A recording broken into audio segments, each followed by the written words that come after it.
নমস্কার, সকল ভক্ত বন্ধুদের সাদর আহ্বান জানাই শ্রীরামকৃষ্ণ পাঠচক্রে। শ্রীরামকৃষ্ণ পাঠচক্রে আজকে আমাদের দেবযান অষ্টম পর্ব। তবে আজকে আমাদের দেবযান অষ্টম পর্বে আমরা যতটুকু এগোতে পারবো তার থেকে অনেকটা বেশি অংশ আমাদের শুনতে হবে বাবাজি মহারাজের কথা। কারণ বাবাজি মহারাজের কথা যারা জানেন তো জানেন, আর যারা না জানেন তারা যদি শোনেন প্রসঙ্গটি, তাহলে তাদের এই দেবযান সম্পর্কে বুঝতে চিন্তা করতে অনেক সুবিধা হবে। কারণ আমরা এই সীমাবদ্ধতার মধ্যে বাস করে এটিকেই শেষ কথা বলে ধারণা করে থাকি অধিকাংশ ক্ষেত্রে, এবং স্থূল বিজ্ঞান আমাদের যতটুকু প্রমাণ দিতে পারে সেইটুকুকেই আমরা আঁকড়ে ধরে থাকি। কিন্তু এটা ভুলে যাই যে বিজ্ঞান উত্তরোত্তর এক্সপ্লোর করে চলে, নতুন নতুন দিগন্ত খুলে যায়। সেই জন্য যথার্থ বৈজ্ঞানিক মনোভাব কিন্তু কোনো জায়গায় স্থির থাকতে শেখায় না। সবসময় এই চড়ই বেতি এগিয়ে চলার মন্ত্রটি তারা গ্রহণ করেন। সেই আমাদের ঋষি যুগ থেকে যে কথা আমরা শুনে আসছি, ঠাকুরও বলছেন এগিয়ে পড়ো এগিয়ে পড়ো। তো আমরা অনেক ভক্ত বন্ধুরা সমবেত হয়ে গেছি। শর্মিলা, শ্রী, সঙ্গীতা, ডি নস্কর, নয়নতারা, স্বপ্নাদি, নিবেদিতা, অজিত মজুমদার, রুদ্রাণী। ঠিক আছে, আমরা তো সবাই এসে গেছি, মিনুদি, টিঙ্কু। তাহলে আর দেরি না করে আমরা নিশ্চয়ই, রুদ্রাণী, সঙ্গীতা, আমরা দেরি না করে শুরু করে দিই আজকের প্রসঙ্গ। শ্রাবণ, শুভ সন্ধ্যা। সকল ভক্ত বন্ধুদের শুভ সন্ধ্যা জানাই। ঠাকুর মায়ের শ্রী চরণে সাষ্টাঙ্গ প্রণাম নিবেদন করে শ্রী গুরুদেবকে স্মরণ করে আমরা শুরু করছি।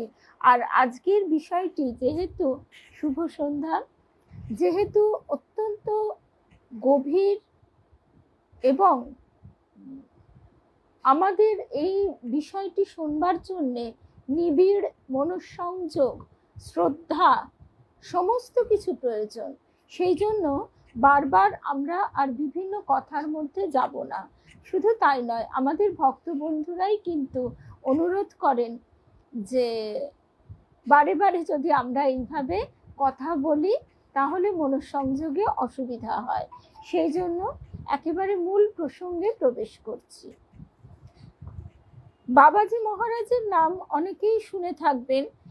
তার কল্পান্ত স্থায়ী তার এই যে সূক্ষ্ম দেহ, এবং তাকে অত্যন্ত অল্প বয়সী তরুণ এক দেহের রূপ তার চাক্ষুষ করা যায়। তিনি ইচ্ছা না করলে কেউ তার দর্শন পায় না। এবং শ্যামাচরণ লাহিড়ী গুরু হচ্ছেন বাবাজি মহারাজ। আর জ্ঞানগঞ্জ বলে যে কথাটি আমরা শুনে থাকি, আমরা 3 ডাইমেনশনাল জগতে বাস করি। তারপরে 4th ডাইমেনশন, এবং সেটাকে সময়টাকে 4th ডাইমেনশন বলা হয়। তৃতীয় 3rd ডাইমেনশন এবং 4th ডাইমেনশনের মাঝামাঝি জায়গায় অবস্থিত জ্ঞানগঞ্জ। এবং এই জায়গার অবস্থান সম্পর্কে স্থূল বিজ্ঞানীরা এখনো পর্যন্ত কিছু জানতে পারেননি। আমরা যখন শ্যামাচরণ লাহিড়ীর অনুধ্যান শুনেছিলাম, তখন শুনেছিলাম যে যে সমস্ত সাধক জ্ঞানগঞ্জে প্রবেশের অনুমতি পান, একমাত্র তারাই প্রবেশ করতে পারেন। সেখানকার সাধকরা এসে সেই সাধকদের নিয়ে যান, তা না হলে তারা নিজেদের সামর্থ্যে সেখানে প্রবেশ করতে পারেন না। এবং তা কখনোই আমাদের স্থূল চক্ষে দর্শনে প্রতিভাত হয় না। ডেরা ডান্ডা উঠাও বলা মাত্র চোখের নিমেষে সেটি অদৃশ্য হয়ে যায়, তাদের অবস্থানটি অদৃশ্য হয়ে যায়। আমরা সেদিনও এই দেবযান প্রসঙ্গে শুনেছিলাম শ্যামাচরণ লাহিড়ীর গুরু কিভাবে বাবাজি মহারাজ তিনি কিভাবে তাকে এই একটা তর্ক বিতর্কের ক্ষেত্রে শ্যামাচরণ লাহিড়ী তখন নিচে মানে তার কর্মক্ষেত্রে চলে আসছেন নৈনিতাল থেকে, এবং যা হয়ে থাকে আর 5 জন বন্ধু বান্ধবের সঙ্গে তর্ক বিতর্ককালে তিনি বলেন যে তিনি তার গুরুকে দেখাতে পারেন, এই মাত্র ডাকলেই তিনি উপস্থিত হবেন। গুরু তার শিষ্যের সম্মান রক্ষার্থে, গুরুও কিন্তু শিষ্যের সম্মান রক্ষা করেন, সেই কারণে তিনি উপস্থিত হন, আবির্ভূত হন বলা ভালো, সূক্ষ্মভাবে আবির্ভূত হলেও তাদের স্থূল দেহ সংযোগ ঘটে, প্রণাম করেন তারা, মানে উপস্থিত ব্যক্তিরা পায়ে হাত দিয়ে সুজির হালুয়া বানানো হয়, তিনি গ্রহণ করে সেটি প্রসাদ রূপেও সকলকে ভাগ করে দেন। তবে তিনি শ্যামাচরণ লাহিড়ীকে বলেছিলেন যে তোমাকে তো এই কারণে আমি এই শক্তি দিইনি যে তুমি অর্বাচীনদের কাছে কিছু প্রমাণ করবে, তারা উপযুক্ত হলে তারা নিজেরাই জানতে পারবে, তোমাকে প্রমাণ করে দেখাতে হবে না। সুতরাং তুমি যখন সেটি রক্ষা করতে পারোনি, আজ আমি তোমায় দর্শন দিলাম, কিন্তু এরপর থেকে তোমার ডাকে নয়, আমি যখন বুঝবো তোমার প্রয়োজন তখনই আমি তোমাকে আবার দর্শন দেব। তা আজকে আমরা সেই বাবাজি মহারাজের কথা দিয়েই কিন্তু শুরু করছি। আমরা শুনছি যোগী কথামৃত এই বইটি থেকে। যোগী কথামৃত একটি বিখ্যাত বই, বইটি ইংরেজিতে লেখা, শ্রী শ্রী পরমহংস যোগানন্দ, কিন্তু আমরা এর বাংলা অনুবাদটি শুনছি, অটোবায়োগ্রাফি অফ এ যোগী, এরই ইংরেজি হচ্ছে যোগী কথামৃত। এর গুরু হচ্ছেন যুক্তেশ্বরানন্দ গিরি, শ্রীরামপুরে এদের আশ্রম আছে। আর তারপরে এই শ্রীম মাস্টার মশাইয়ের সঙ্গেও এই যোগানন্দ স্বামীর সাক্ষাৎ হয়েছিল, শ্রীম মাস্টার মশাই, সে প্রসঙ্গও আমরা পাঠে আগেও শুনেছি, আবারও ভবিষ্যতে শুনব। আজকে মূল প্রসঙ্গ যেটি বাবাজি মহারাজের অনুধ্যান, সেখান থেকে আমরা শেষকালটায় দেবযানে প্রবেশ করব। রামগোপাল বাবু, তিনি বাবাজি মহারাজের প্রথম দর্শন লাভের যে অদ্ভুত ঘটনাটি বলেছিলেন, এখন আমরা সেটি শুনছি। রামগোপাল বাবু বলেছিলেন, কখনো কখনো আমার নির্জন গুহা পরিত্যাগ করে আমি কাশীতে লাহিড়ী মহাশয়ের চরণ প্রান্তে এসে উপস্থিত হতাম।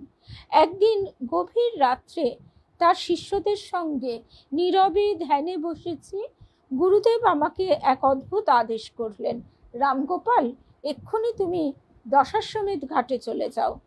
অতি দ্রুত গিয়ে পৌঁছলাম সেই নির্জন স্থানে, উজ্জ্বল নক্ষত্র আর চন্দ্রালোকে রাত তখন হাসছে। খুব ধৈর্য ধরে চুপ করে কিছুক্ষণ বসে থাকবার পর আমার পায়ের কাছেই একটা প্রকাণ্ড প্রস্তরখণ্ডের দিকে আমার মনোযোগ আকৃষ্ট হলো। ধীরে ধীরে পাথরটা উপরে উঠতে লাগলো, নিচে দেখা গেল মাটির তলায় এক গুহা। কোনো এক অজ্ঞাত উপায়ে পাথরটি উঁচু হয়ে দাঁড়িয়ে রইল, আর একটি সুসজ্জিতা অপরূপ রূপ লাবণ্যবতী সুন্দরী রমণী মূর্তি সেই গুহার ভিতর থেকে বেরিয়ে উচ্চে শূন্যে এসে দাঁড়ালো। মূর্তিটির চতুর্দিক একটি মৃদু স্নিগ্ধ জ্যোতির্মণ্ডলে বেষ্টিত। আজকে আমাদের এই বাবাজি মহারাজের বিষয়টি শোনবার একটাই কারণ, যে বারবার এই কথাটা আমরা শুনছি যে দেবযান একেবারেই ঔপন্যাসিকের কল্পনা নয়, চরিত্রগুলি কল্পনা, ঘটনাগুলি কল্পনা, কিন্তু মূল তত্ত্বটি একেবারেই শাস্ত্রসম্মত, শাস্ত্রে বর্ণিত যে তত্ত্ব সেটির উপর প্রতিষ্ঠা করে এই উপন্যাসটি রচনা করা হয়েছে। এখানে এতটুকু মিথ্যা নেই, কল্পনা নেই। আচ্ছা, মূর্তিটির চতুর্দিক একটি মৃদু স্নিগ্ধ জ্যোতির্মণ্ডলে বেষ্টিত। ধীরে ধীরে তিনি অবতরণ করে আমার সামনে এসে স্থির হয়ে দাঁড়ালেন, অন্তর গভীর ব্রহ্মানন্দে নিমগ্ন। অবশেষে একটু নড়ে চড়ে উঠে আমায় অতি ধীর শান্ত স্বরে বললেন, আমি মাতাজি, বাবাজি মহারাজের ভগিনী। মাতাজিও বহু শতাব্দী ধরে জীবিতা আছেন। তিনিও প্রায় তার ভ্রাতার মতোই আধ্যাত্মিক উচ্চাবস্থা সম্পন্না। তিনি কাশীর দশাশ্বমেধ ঘাটির কাছে মাটির নিচে এক গুপ্ত গুহার মধ্যে ব্রহ্মানন্দে মগ্ন হয়ে অবস্থান করেন। আমরা ঠাকুরের কথায় বারবারই শুনেছি, জানি যে স্বামীজিও এই ব্রহ্মানন্দে মগ্ন হয়েই থাকতে চেয়েছিলেন। ঠাকুর বলেছিলেন, ছ্যা, ভেবেছিলাম তুই বটগাছ হবি, তুই ব্রহ্মানন্দে মগ্ন থাকবি, তাতে জগতের কি হলো। ঠাকুর স্বয়ং এই জগতের কষ্ট স্বীকার করেছেন, তার পার্ষদরা করেছেন। স্বামীজিকে তিনি জগতের কাজের জন্য নিয়ে এসেছেন। জগৎ উদ্ধার হচ্ছে এদের কাজ। তবে কি, এই যে সাধকদের কথা আমরা শুনছি, মাতাজি, বাবাজি মহারাজ, এদের সাধনার ফল এরা জগৎকে দান করেন। তা না হলে জগতে মানুষ, জীব আরো কদর্য অবস্থার মধ্যে পতিত হতো। এবং শুধু তাই নয়, তাদের অবস্থা এতটাই তমভাবাপন্ন হয়ে যেত যে অবতারেরও অবতরণ করা সম্ভব হতো না। এমনি অবতারের অবতরণ করতে কষ্ট হয়, তারপরেও তারাও সেই কষ্ট স্বীকার করেন, কিন্তু এই পুণ্য ফল তারা জগৎকে পরোক্ষে দান করেন বলেই আমাদের এই আধ্যাত্মিক গতি কিছুটা হলেও দ্রুত হয়। আর অবতার যখন আসেন, তিনি জগতের কুণ্ডলিনী শক্তিকে জাগিয়ে দিয়ে যান।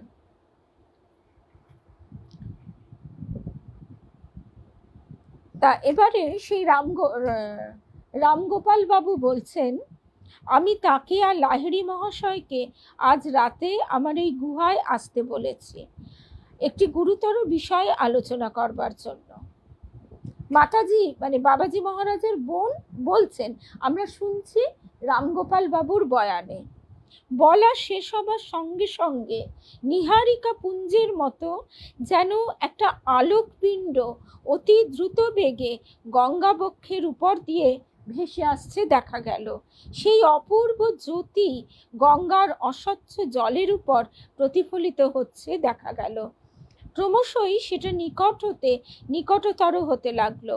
অবশেষে নয়নান্ধকারী বিদ্যুৎ স্ফুরণের মতন, মানে চোখ ঝলসে যাওয়া বিদ্যুৎ স্ফুরণের মতো একটা জ্যোতির বিকাশে সেটা মাতাজির পার্শ্বে এসে উপস্থিত হওয়া মাত্র তৎক্ষণাৎ তা ঘনীভূত হয়ে লাহিড়ী মহাশয়ের মানব মূর্তিতে পরিণত হলো।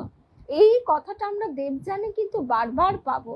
নিহারিকা পুঞ্জের মতো, মানে সেখানে যে আত্মা যত উন্নত, সেই আত্মা তত দ্রুত গতিতে এবং তত স্বচ্ছ আলোকোজ্জ্বল রূপে অধিষ্ঠান করেন। এবং তাদের এইভাবে গতিময়তা আমরা শুনবো যতীন এবং পুষ্প দেখতে পাচ্ছেন। এবং যতীন ও পুষ্পের মধ্যেও এই গতির সঞ্চার ঘটেছে তুলনামূলকভাবে অনেক ধীর। তিনি সেই মহাযোগিনী সাধ্যির পদপ্রান্তে ভক্তি ভরে প্রণাম নিবেদন করলেন। এই অভূতপূর্ব বিস্ময়ের ঘোর কাটিয়ে উঠতে না উঠতে আবার দেখে হতবুদ্ধি হয়ে গেলাম যে রহস্যময় একটি চক্রাকার আলোকপিণ্ড আকাশপথে পরিভ্রমণ করছে। সেই ঘূর্ণায়মান জ্বলন্ত অগ্নিশিখা আমাদের দলটির কাছে দ্রুত বেগে নেমে এসে একটি সুন্দর যুবকের দেহে পরিণত হলো। দেখে তখনই বুঝতে পারলুম যে ইনি বাবাজি মহারাজ। আমরা কাশীপুরে শুনেছি ঠাকুরের প্রকট দেহ চলে যাবার পর জুঁই ঝোপের মধ্যে ঠাকুরকে নরেন্দ্র দেখতে পেয়েছিলেন, আরো আরেকজন তার গুরু ভাইও দেখতে পেয়েছিলেন। আর ভবতারিণী মায়ের কথা, মানে বসুমতী মায়ের কথাতেও আমরা শুনেছি যে অনেকেই ঠাকুরকে দেখেছিলেন এবং ঠাকুর তাদের প্রত্যেককে বলেছিলেন, আমি জগতের জন্য এসেছি, আমি কি শুধু তোদের হয়ে থাকবো, আমি জগতের।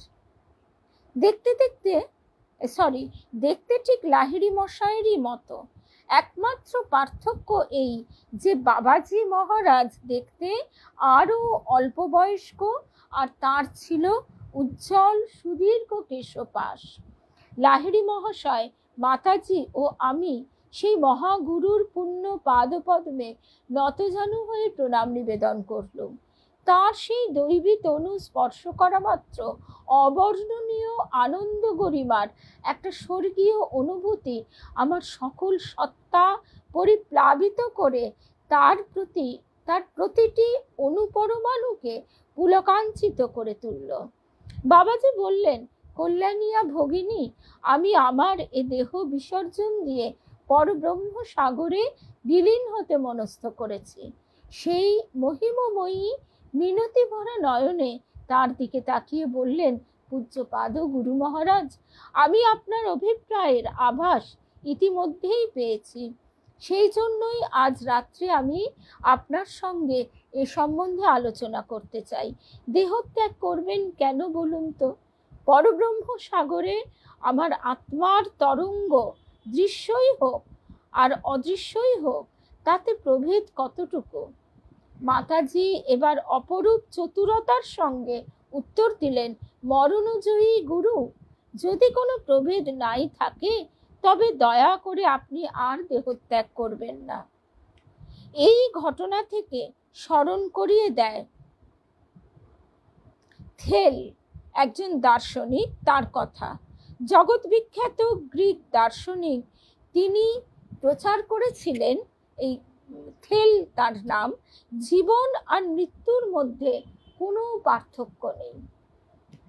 জীবন আর মৃত্যুর মধ্যে কোনো পার্থক্য নেই। আমরা একটা বাড়ি থেকে আর একটা বাড়িতে হেঁটে হেঁটে চলে যাই। একজন সমালোচক জিজ্ঞাসা করেছিল, তাহলে আপনি মরেন না কেন? তাতে থেলস উত্তর দেন, কারণও একই কথা, তাতেও কোনো পার্থক্য নেই। অর্থাৎ আমি এখন একটা বাড়িতে বাস করছি, আবার আর একটা বাড়িতে আমি বাস করব। দেহটা যে আমি নই, এটা যে যখন পরিষ্কারভাবে কেউ বুঝতে পারে, তখন তার আর মৃত্যু ভয়ও থাকে না, আর তার আসক্তিও ক্রমশ লুপ্ত হয়। মাতাজির এই কথায় বাবাজি গাম্ভীর্যের সঙ্গে বললেন, তবে তাই হোক, আমি কখনো আমার এই জড় দেহ আর পরিত্যাগ করব না। এই সর্বদাই দৃশ্য হয়ে থাকবে এই পৃথিবীতে, অন্তত জনকতকের কাছে। অর্থাৎ সবাই দেখতে পাবে না, সবাই সেই পর্যায়ে উন্নীত না হলে, তার কৃপা না হলে, তার যে দেহের অবস্থান, স্পন্দন, আমাদের দেহ মানে স্থূল সূক্ষ্ম বাষ্প সবই তো একটা স্পন্দনের দ্বারা সৃষ্টি হয়। স্থূল তরল গ্যাসীয় সবটাই স্পন্দন। অর্থাৎ বাবাজি মহারাজের যে অবস্থান, সেই স্পন্দনটি একমাত্র সেই উপযুক্ত ক্ষেত্রেই দৃষ্ট হবে। পরমেশ্বর তোমার মুখ দিয়েই তার অভিপ্রায় ব্যক্ত করলেন। বাবাজি মহারাজ তার ভগিনীকে বললেন। পরম শ্রদ্ধাস্পদ এই তিন ব্যক্তির কথোপকথন যখন সভয় ভক্তির সঙ্গে শুনছিলুম, সেই মহাগুরু তখন আমার দিকে ফিরে প্রসন্নভাবে বললেন, ভয় পেও না রামগোপাল, এই অমর প্রতিজ্ঞার দৃশ্যে সাক্ষী হতে পেরে তুমি সত্যিই ভাগ্যবান। বাবাজির মধুর কণ্ঠস্বরে ঝঙ্কার শেষ হতে না হতেই তার আর লাহিড়ী মহাশয়ের মূর্তি ধীরে ধীরে শূন্যে ভেসে উঠে গঙ্গার উপর দিয়ে আবার পিছু হটে চলল। নৈশাকাশে তাদের দেহ অদৃশ্য হবার সময় অত্যুজ্জ্বল আলোকের একটা ছটা তাদের সমস্ত শরীর আচ্ছাদিত করে রেখেছিল। মাতাজির দেহ শূন্যে ভাসতে ভাসতে গুহার কাছে গিয়ে তার মধ্যে অবতরণ করলে, আর সঙ্গে সঙ্গে সেই বৃহৎ প্রস্তরখণ্ডটিও নেমে এসে গুহার মুখটি আচ্ছাদন করলে, যেন কোনো অদৃশ্য যন্ত্রেরই এ কাজ। অপরিসীমভাবে অনুপ্রাণিত হয়ে আমি লাহিড়ী মশাইয়ের কাছে ধীরে ধীরে ফিরে চললুম। পৌঁছলাম যখন, সবেমাত্র ভোর হয়েছে। তার সামনে গিয়ে প্রণাম করে দাঁড়াতে তিনি সমস্তই বুঝে আমার দিকে চেয়ে মৃদু হেসে বললেন, রামগোপাল, আমি তোমার জন্য সুখী হয়েছি। বাবাজি আর মাতাজিকে দর্শনের অভিলাষ যা তুমি আমার কাছে প্রায়ই ব্যক্ত করতে, অবশেষে তার একটা অদ্ভুত পরিণতি ঘটল। আমার গুরু ভাইয়েরা আমায় জানালেন যে মধ্যরাত্রিতে আমার প্রস্থানের পর থেকে লাহিড়ী মশাই তার বেদির উপর থেকে বিন্দু মাত্রও নড়েননি। একটি চেলা বললেন, আপনার দশাশ্বমেধ ঘাটে চলে যাবার পর তিনি অমরত্ব সম্বন্ধে একটি অপূর্ব ব্যাখ্যা প্রদান করেন। শাস্ত্রে লেখা সেই সত্য তখন সর্বপ্রথম পরিপূর্ণভাবে উপলব্ধি করতে পারলুম যে পূর্ণ ব্রহ্মজ্ঞান যার লাভ হয়েছে, তিনি একই সময়ে বিভিন্ন স্থানে দুই বা ততোধিক শরীরে আবির্ভূত হতে পারেন। রামগোপাল বাবু তার কাহিনীর সমাপ্তিতে বললেন, লাহিড়ী মশাই পরে এই জগৎ সংসার সম্বন্ধে গূঢ় দৈবী পরিকল্পনার বহু দার্শনিক তথ্য আমায় ব্যাখ্যা করেছিলেন। আমাদের এই জগৎ ব্রহ্মাণ্ডের অবস্থিতি কাল পর্যন্ত বাবাজি স্বদেহে অবস্থান করবেন, এইটাই ভগবানের অভিপ্রায়। যুগ যুগান্তর অতীতের গর্ভে বিলীন হয়ে যাবে, কিন্তু আমাদের মরণজয়ী মহাগুরু শতাব্দীর পর শতাব্দীর নাট্যাভিনয় দেখবার জন্য এই সংসার নাট্যমঞ্চে উপস্থিত থাকবেন।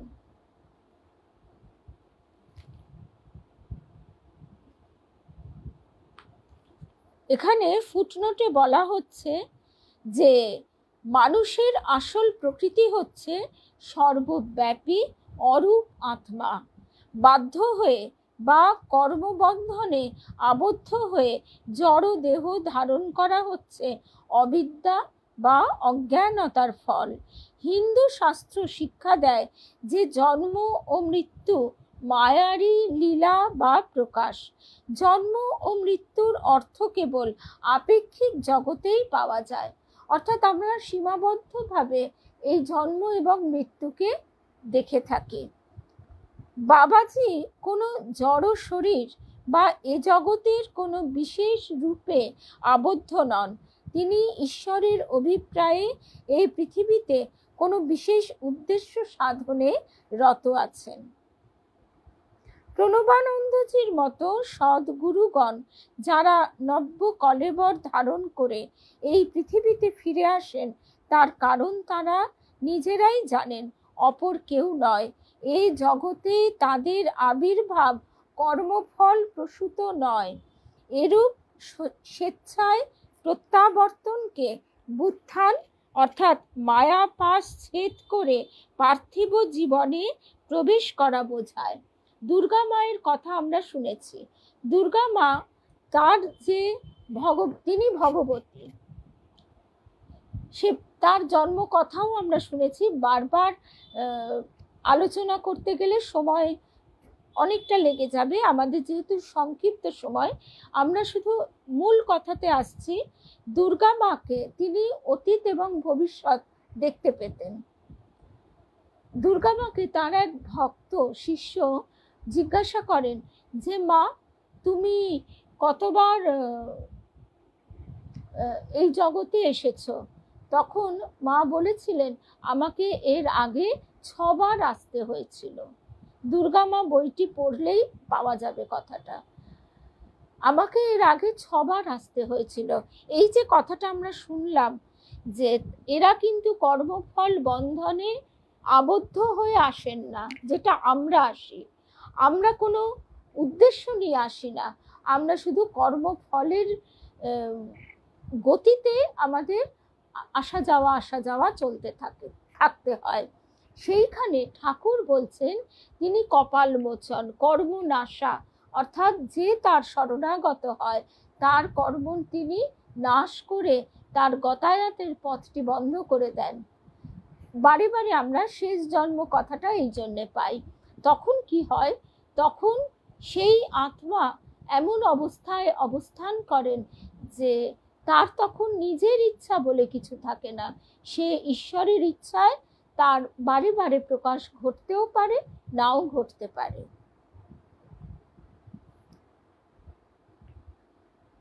আচ্ছা, এইবারে চিন্তার আমরা দেবযানে আরেকটি বিষয় যেটা শুনে থাকছি বারবার, যে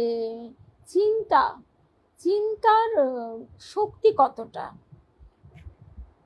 আমরা জানি যে লাহিড়ী মহাশয় মানে যোগীরাজ শ্যামাচরণ লাহিড়ী, তিনি একটি ভুল টেলিগ্রাম পেয়ে তিনি নৈনিতালে চলে আসেন, রানীক্ষেত। তখন এইসব নৈনিতাল রানীক্ষেত একেবারে দুর্গম জায়গা, সেই দুর্গম জায়গায় ব্রিটিশ আমল তিনি কার্যোপলক্ষে আসতে বাধ্য হন। একদিন তিনি এই বিকেলবেলা পাহাড়ি পথে হাঁটতে হাঁটতে পৌঁছে যান একটু মানে লোকালয় থেকে দূরে, ক্রমশ সন্ধে হয়ে আসছে। সেই সময় তিনি এক সাধুর আহ্বান শোনেন। সেই আহ্বান শুনে তিনি এগিয়ে যেতে যেতে যখন দেখছেন, আমরা পুরোটা তো পরে শুনবই, এখন এই জায়গাটা শুনি। লাহিড়ী মশাইকে বাবাজি মহারাজ গঙ্গাধর নামে সম্বোধন করছিলেন। সাধুটি সস্নেহে বললেন, লাহিড়ী তুমি এসেছো, যাক এই গুহাতে এখন একটু বিশ্রাম করো, আমি তোমায় ডাকছিল বুঝলে। একটি পরিষ্কার ছোট্ট গুহাতে প্রবেশ করে লাহিড়ী মশাই দেখলেন কতগুলি পশমের কম্বল আর কমণ্ডলু রয়েছে। একটি কোণে ভাঁজ করা একটি কম্বল দেখিয়ে সেই যোগী সাধু জিজ্ঞাসা করলেন, লাহিড়ী তুমি ওই আসনটি চিনতে পারো? বললুম, না মশাই। তারপর আমার দুঃসাহসিক কাজে কতকটা যেন ভীতিবিহ্বল হয়ে বললুম, আমায় এখনই যেতে হবে, রাত এসে পড়লো বলে, সকালে অফিসে আমার কাজ আছে। সেই রহস্যময় সাধুটি তখন ইংরেজিতে উত্তর দিলেন, অফিসকেই তোমার জন্যে এখানে আনা হয়েছে, তোমাকে অফিসের জন্যে নয়, বুঝলে। শুনে তো উনি অবাক হয়ে গেলেন যে এই সন্ন্যাসী, অরণ্যবাসী এই সন্ন্যাসী ইংরেজিতে কথা বলতে পারেন, বাংলা বলতে পারেন, হিন্দি বলতে পারেন, যীশুখ্রিস্টের বাণীর ভাবার্থও করতে পারেন। তারপর বললেন, দেখছি যে আমার টেলিগ্রামের ফল ফলেছে। যাই হোক, এইভাবে গুরু শিষ্যের জন্মান্তর পরে সাক্ষাৎ হয়েছে। তিনি বলছেন, 30 বছরেরও বেশি আমি তোমার জন্য অপেক্ষা করছি। তার আগে হতবুদ্ধি হয়ে শ্যামাচরণ লাহিড়ী বসে আছেন। এমন সময় সেই সাধুটি এসে কপালে মৃদুভাবে আঘাত করলেন। তার হাতের স্পর্শে আমার মস্তিষ্কের ভেতর একটা অদ্ভুত প্রবাহ বয়ে গেল। সঙ্গে সঙ্গে আমার পূর্ব জীবনের ক্ষুদ্র ক্ষুদ্র মধুর স্মৃতি মনের মধ্যে জাগরিত হয়ে উঠল। আনন্দের আবেগে অর্ধাবরুদ্ধ স্বরে বললাম, মনে পড়েছে, আপনি আমার গুরু বাবাজি। আহা, চিরজনমেরই আপনি আমার। এখন মনে অতীতের সব দৃশ্য স্পষ্ট হয়ে জেগে উঠছে। আমার গত জীবনের সাধনায় বহু বছর ধরে এইখানে এই গুহাতেই আমি অতিবাহিত করেছিলাম। এই স্মৃতির উচ্ছ্বাসে অভিভূত হয়ে আমি গুরুদেবের পা দুটো জড়িয়ে ধরলাম। তখন বাবাজি বললেন, 30 বছরেরও বেশি সময় আমি তোমার জন্য এখানে অপেক্ষা করছি। এমনকি তিনি বলছেন, মাতৃজঠরে অবস্থানকাল কাটিয়ে শিশুরূপে যখন তুমি ভূমিষ্ঠ হলে, আমার দৃষ্টি তখন সতত তোমার উপর নিবদ্ধ। আমরা এই কথাটি ঠাকুর মায়ের কথায় বারে বারে কিন্তু পাই। অরূপানন্দ মহারাজ তিনি বলছেন, স্বামী অরূপানন্দ, মায়ের সঙ্গে তার যখন ব্রহ্মচারী অবস্থায় কথোপকথন আছে, সেখানে মা বলছেন যে আমাদের তো তোমরা এইটুকু দেখতে পাও, পরিষ্কার কথাগুলো লেখা আছে, তোমরা এইটুকু দেখতে পাও, আমাদের তো জন্ম জন্মান্তর নিয়ে কাজ। এবং ঠাকুর তিনি বলেছিলেন, আমি গৃহী এবং সন্ন্যাসী ভক্তদের, তার সময় যারা তার কাছে ছিল, এসেছিল বা অন্তত দর্শনও করেছিল, তাদের প্রত্যেকে তো তার কৃপার আবেষ্টনীর মধ্যে রয়েছে। ঠাকুর মা বলছেন যে গৃহীদের, সন্ন্যাসীদের সেইভাবে তিনি যোগাযোগ ঘটিয়ে দেন। এবং একথা আমরা আগেও শুনেছি, পরম পূজনীয় স্বামী প্রিয়ব্রতানন্দজি নিশীথ মহারাজ তিনিও তার জীবনের একটি ঘটনা প্রকাশ করেছেন যে নিশীথ মহারাজ তার বাবা, তিনি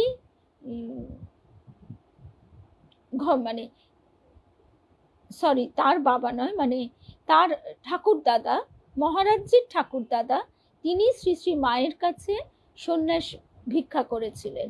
কিন্তু মা বলেছিলেন, আমি তোমার বংশের দুজনকে নেব, তুমি গার্হস্থ্য ধর্ম পালন করো।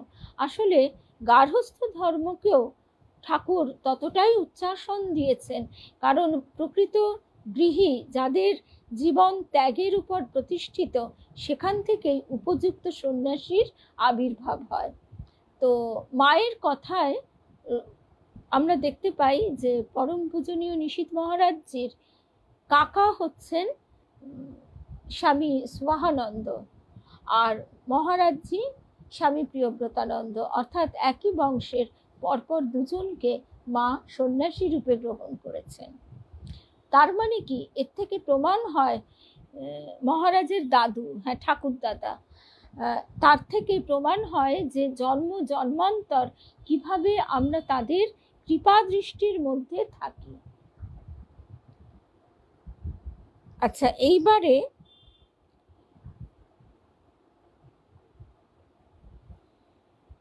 লাহিড়ী মহাশয়কে, এই যে লাহিড়ী মহাশয়কে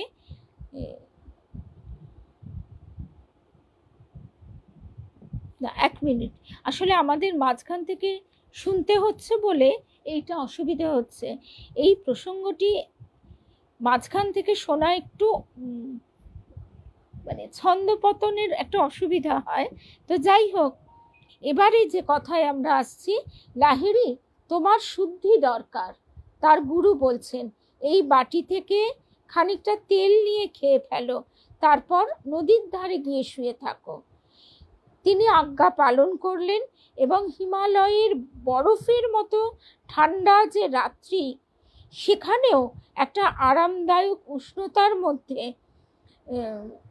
সেটি তিনি অনুভব করছেন। লাহিড়ী মহাশয়, যোগীরাজ শ্যামাচরণ লাহিড়ী, শরীরের প্রতি কোষে একটা আভ্যন্তরীণ তাপ যেন তিনি অনুভব করছেন। আশ্চর্য হয়ে তিনি ভাবছেন, এই অজানা তেলটুকু থেকেই কি এই রকম অনুভূতি হচ্ছে? অন্ধকারের ভেতর কনকনে ঠান্ডা হাওয়া আমার শরীরের ওপর দিয়ে সশব্দে হু হু করে বইতে লাগলো। তারপরে এইভাবে তিনি শুয়ে আছেন, আর দ্রুত বেগে গত জীবনের অস্পষ্ট স্মৃতি তার চোখের ওপর দিয়ে ভেসে ভেসে যাচ্ছে। তারপর হঠাৎ তার সেই চিন্তায় বাধা পড়ল। দূরাগত কোনো লোকের পায়ের শব্দে হঠাৎ একটি লোক এসে লাহিড়ী মশাইয়ের হাত ধরে সযত্নে দাঁড় করিয়ে কিছু কাপড় চোপড় দিয়ে বললেন পরবার জন্য। এতক্ষণ তিনি নিরাবরণ ছিলেন। লোকটি বললেন, এসো ভাই, গুরুদেব তোমার জন্য অপেক্ষা করছেন, চলো শিগগিরই চলো। জঙ্গলের ভেতর দিয়ে তিনি চলেছেন। গভীর রাত। হঠাৎ দূরে একটা উজ্জ্বল আলো দেখতে পেয়ে জিজ্ঞাসা করলেন, সূর্য উঠল নাকি? কই, রাত তো এখনো কাটেনি। তখন সেই পথপ্রদর্শক মৃদু হেসে বললেন, এখন রাত 12টা। ওই যে দূরের আলো দেখা যাচ্ছে, ও হচ্ছে আমার অদ্বিতীয় মহাগুরু বাবাজি মহারাজের দ্বারা এই রাত্রে তৈরি একটি সোনার রাজপ্রাসাদের আলোর ছটা। খুব সুদূর অতীতে তুমি একবার রাজপ্রাসাদ দেখবার কামনা করেছিলে। আমাদের গুরুদেব তাই তোমার সেই ইচ্ছা আজ পূরণ করছেন। তাতে করে তোমার শেষ কর্মবন্ধন আজ ছিন্ন হলো। অর্থাৎ কোনো বাসনা থাকলে আমাদের মুক্তি নেই। ওই যে একটা রাজপ্রাসাদ দেখার বাসনা, সেইটি পর্যন্ত এইভাবে সমাপ্তি ঘটানোর জন্য গুরু সেই হিমালয়ে একটি প্রাসাদ তৈরি করেছেন। আমাদের চোখের সামনে উজ্জ্বল সোনা দিয়ে অসংখ্য মণিমাণিক্য খচিত এক বিরাট রাজপ্রাসাদ, চারিদিকে মনোরম উদ্যান এবং শান্ত সরোবরে সেই উদ্যান সহ রাজপ্রাসাদ প্রতিবিম্বিত হচ্ছে। সে এক অবর্ণনীয় অনুপম সৌন্দর্য। সূক্ষ্ম কারুকার্যময় বিরাট তোরণ সমূহ বৃহৎ আকৃতি ও অত্যুজ্জ্বল হীরা, মুক্তা, নীলা, পান্না প্রভৃতি বহুমূল্য প্রস্তরে খচিত। দেবতার মতো রূপবান পুরুষেরা দরজায় দরজায় দাঁড়িয়ে আছে। পদ্মরাগমণির রক্ত আভায় সমস্ত দরজা রক্তিম বর্ণ। সঙ্গীটির সঙ্গে সেখানে প্রবেশ করলেন। বায়ু তরঙ্গে ধূপ, ধুনা, গোলাপের সুগন্ধ ভেসে উঠছে। কত বিচিত্র বর্ণের মৃদু আলো, লোকজন, কিন্তু তারা সবাই ভক্ত দল। কেউ শ্যামবর্ণ, গৌরবর্ণ, সবাই মধুর স্বরে স্তোত্র পাঠ করে চলেছেন অথবা ধ্যানাসনে উপবিষ্ট হয়ে ব্রহ্মানন্দে মগ্ন। শ্যামাচরণ লাহিড়ী বিস্ময়ে একেবারে স্তম্ভিত। তখন সেই পথপ্রদর্শক গুরু ভাই বলছেন, দেখো দেখো, ভালো করে চারিদিক বেশ করে চোখ মেলে দেখো, কারণ এ কেবলমাত্র তোমার সম্মানের জন্যেই এখানে তৈরি হয়েছে। অর্থাৎ বাবাজি মহারাজ তার চিন্তার প্রক্ষেপণে এই স্থূল জগৎটি তৈরি করেছেন।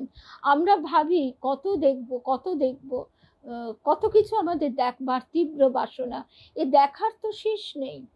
আর দেখে যেটা হয় আনন্দ, সেটার জন্যই তো ছুটে যাওয়া। বাস্তবিক সে আনন্দ কিন্তু আমাদের হৃদয়ের মধ্যে রয়েছে।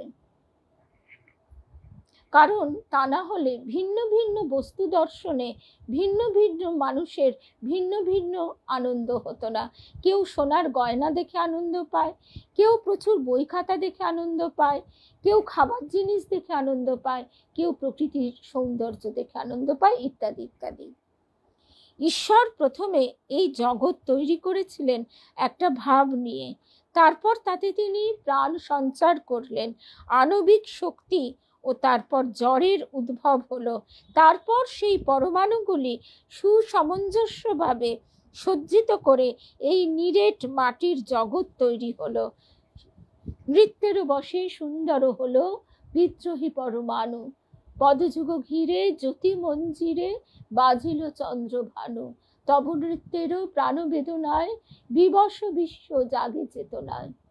রবি ঠাকুর গানে বলছেন, এর যা সব অনুপরমাণু তা সব তারই ইচ্ছা শক্তি বলে পরস্পর দৃঢ় সংবদ্ধ। অর্থাৎ যখন জিনিস স্থূল তখন তার অনুপরমাণুগুলো খুব ক্লোজ, যখন সেটা তরল আরো দূরে সরে যায়, যখন বায়বীয় আরো আরো দূরে সরে যায়।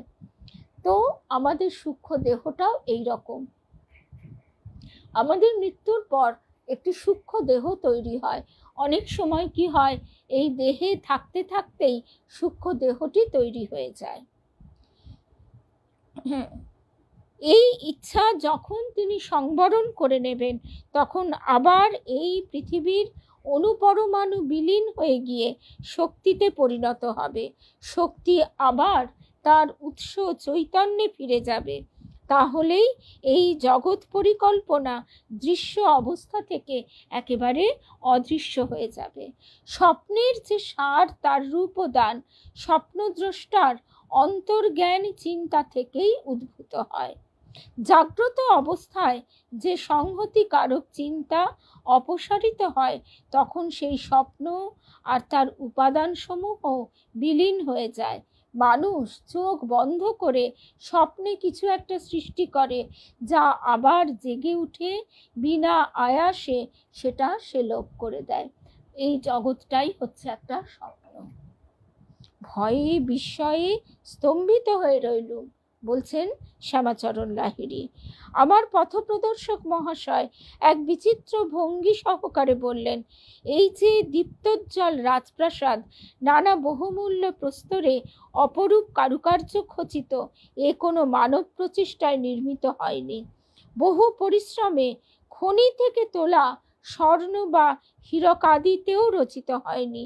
এ মানব শক্তিকে দ্বন্দ্বযুদ্ধে আহ্বান করে সগর্বে উন্নত শিরে দণ্ডায়মান দৃঢ়ভাবে। যে কেউ নিজেকে ঈশ্বরের সন্তান বলে প্রকৃতই উপলব্ধি করতে পেরেছে, বাবাজি যেমন করেছেন, তেমনি সে তার অন্তর্নিহিত অসীম শক্তি বলে যে কোনো উদ্দেশ্য সাধন করতে পারে।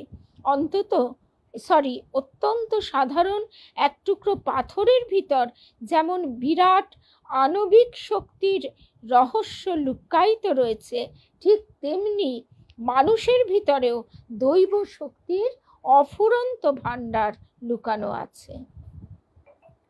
সেটা আমরা জানি না বলেই আমাদের এত সংশয়। স্বামীজি এইটিকেই সংশয় রাক্ষস বলেছেন।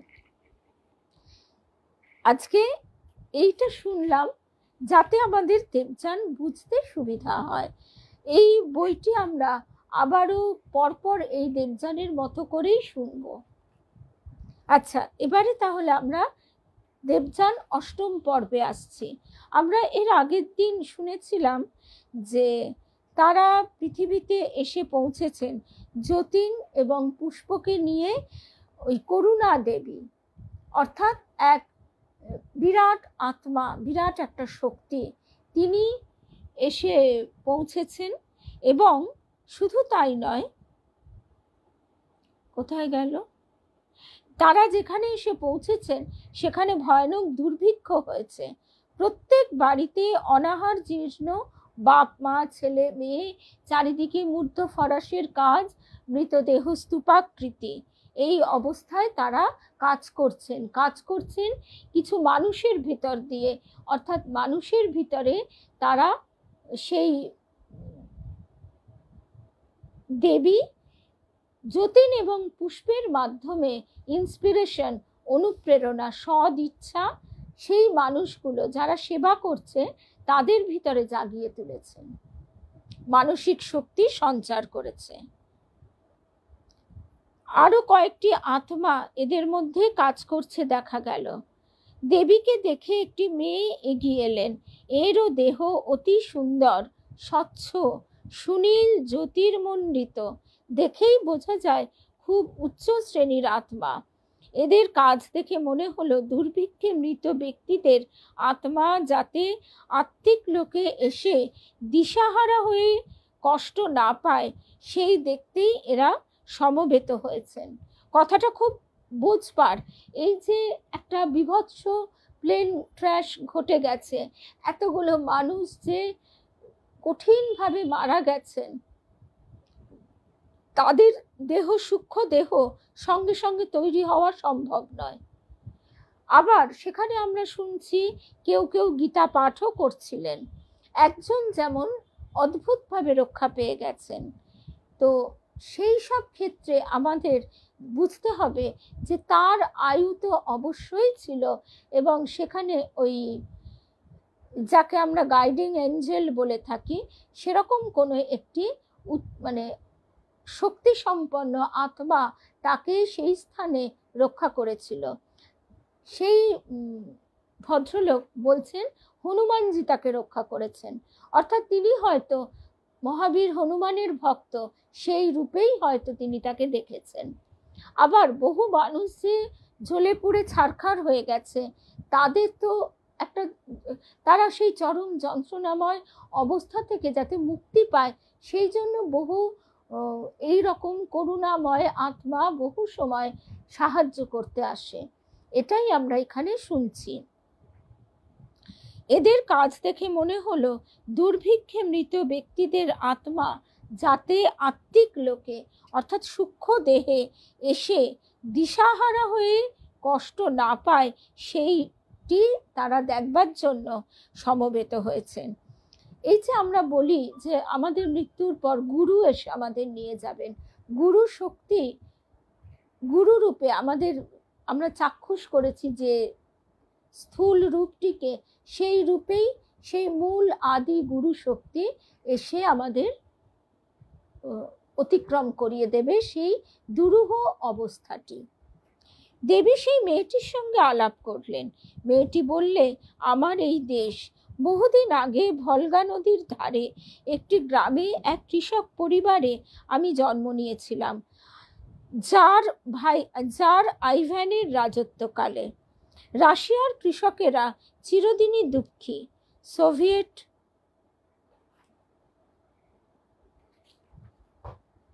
সোভিয়েত গভর্নমেন্টের আমলে এদের ক্ষেতের ফসলের ভাগ দিতে হয় কারখানার শ্রমিকদের ও শহরের সুবিধাপ্রাপ্ত নাগরিক শ্রেণীর জন্য। এদের জন্য যা থাকে তাতে এদের কুলোয় না, তাই এই ঘোর দুর্ভিক্ষ। এদের ছেড়ে আমি যেতে পারি না, তাই এদের সঙ্গে সঙ্গে থাকি। আর একজন লোকের সঙ্গে আপনাদের আলাপ করিয়ে দিয়ে আসুন। লোক মানে কিন্তু সবই সেই আত্মিক লোকের, অর্থাৎ সূক্ষ্ম দেহধারী।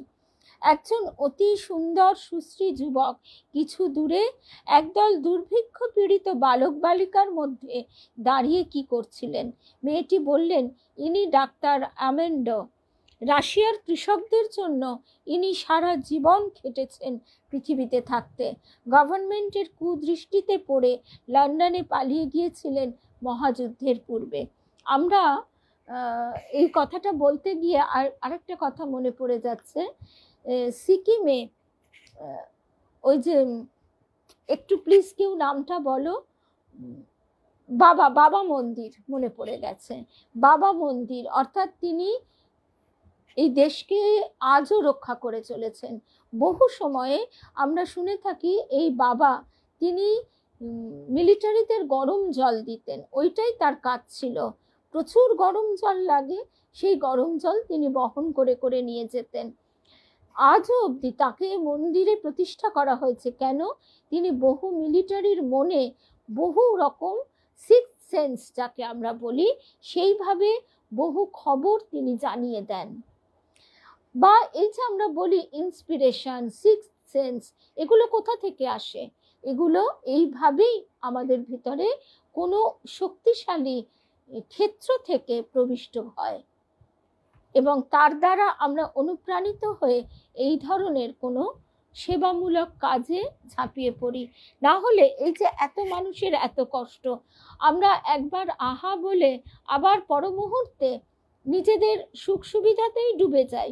রান্না খাওয়া, আবার নতুন রেসিপি দেখা, কোনটা না করি? দুবার আহা বলার পর তিনবার কি আমরা মনে রাখি না? সেই জায়গায় এই সমস্ত ক্ষেত্রে যেসব মানুষ নিজেদের প্রাণ তুচ্ছ করে, আমরা তো এখন তো মিডিয়ার কল্যাণে দেখা যায় যে কোমর জলে নেমে গিয়ে তারা সেবা কাজ করছেন। তো সেই ইন্সপিরেশনটা কোথা থেকে আসছে? এই রকম উচ্চ আধ্যাত্মিক স্তর থেকে।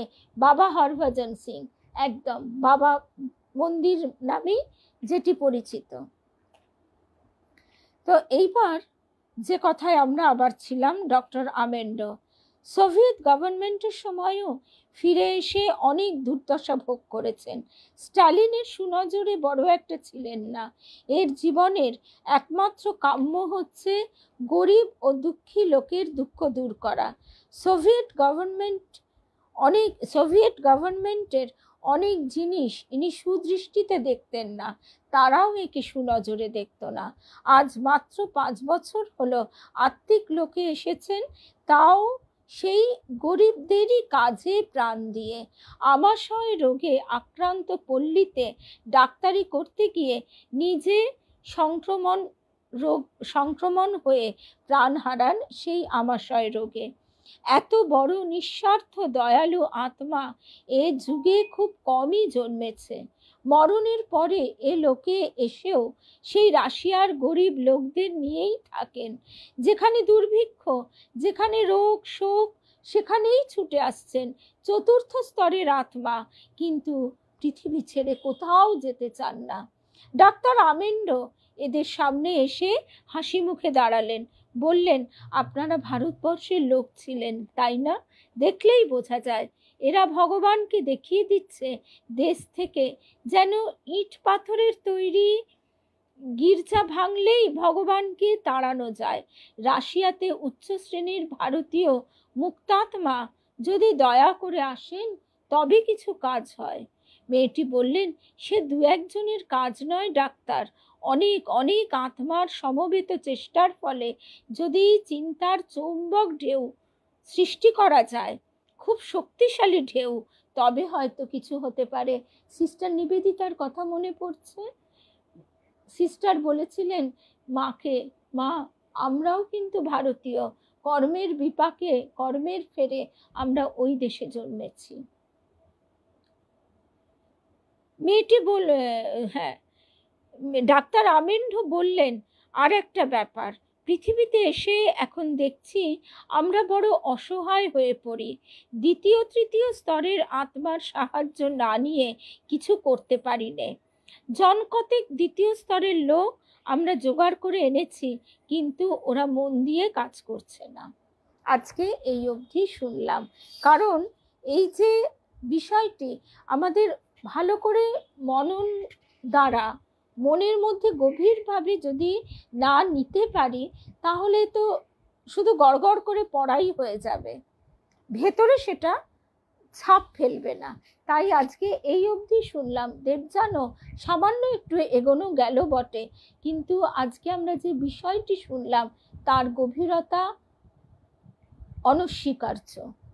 আর যে কথাটা আমরা শুনলাম যে দ্বিতীয়, তারা বলছেন যে তারা তো চতুর্থ স্তরের আত্মা, অর্থাৎ সেবা দয়া এর দ্বারা তাদের উচ্চ গতি হয়েছে, কিন্তু উচ্চ গতি হলে কি হবে, তারা পৃথিবীতে এসে কাজ করতে পারছে না, কারণ এই স্থূল জগতে তারা কোনো প্রভাব বিস্তার করতে পারে না।